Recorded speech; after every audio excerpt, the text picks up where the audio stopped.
O sonho canadense também virou um tormento por causa de toda essa situação da imigração. Segurança, emprego, bons salários e qualidade de vida. Durante décadas, essa combinação atraiu milhões de pessoas ao Canadá, e o país passou a ser visto como uma espécie de paraíso migratório. Mas um pico na entrada de imigrantes mobilizou a opinião pública, e o resultado é que as portas que antes estavam relativamente abertas para os imigrantes começaram a se fechar. A Caroline veio para o Canadá com um visto para jovens profissionais com a meta de constituir uma vida no país e conquistar a tão sonhada residência permanente. Mas no meio do caminho, a política mudou. E agora a Caroline está num limbo. Não sabe quando e nem mesmo se receberá o seu visto. Para a história da Caroline fazer sentido, a gente precisa voltar no tempo. Essa antiga colônia britânica era inicialmente habitada por centenas de comunidades de povos originários. Durante quase 100 anos, o Canadá tentou atrair imigrantes majoritariamente brancos e europeus para aumentar a sua população. Mas a partir do final dos anos 60, essa história começou a mudar.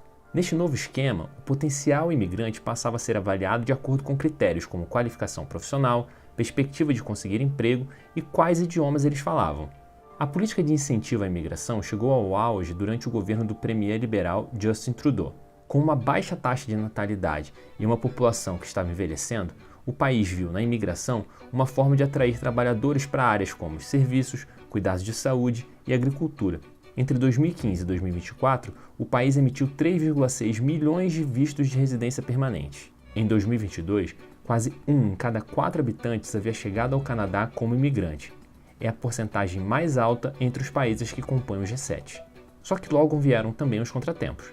Foi um período em que o custo da habitação disparou em várias cidades canadenses. Esse cenário é atribuído por alguns ao aumento na procura por imóveis puxado pela imigração. Mas isso não é um consenso. Alguns especialistas dizem que a culpa não é dos imigrantes, e sim da ausência de um plano nacional mais abrangente de habitação.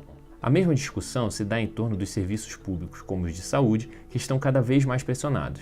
De qualquer modo, uma parte significativa da população canadense passou a associar o aumento no número de imigrantes ao aumento da inflação. A tensão política aumentou e Trudeau mudou de rumo. No final de 2024, o governo anunciou uma série de medidas para reduzir a imigração. Ainda sob pressão, Trudeau renunciou e anunciou novas eleições. Os liberais se mantiveram no poder com o premier Mark Carney, mas ele prometeu coibir o que chamou de níveis insustentáveis de imigração.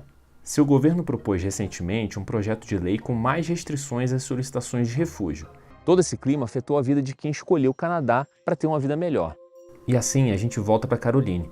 Ela recomenda cautela para quem estiver planejando vir para cá. Um plano muito bem traçado, uma reserva financeira altíssima, mas eu não arriscaria tudo. Não mesmo.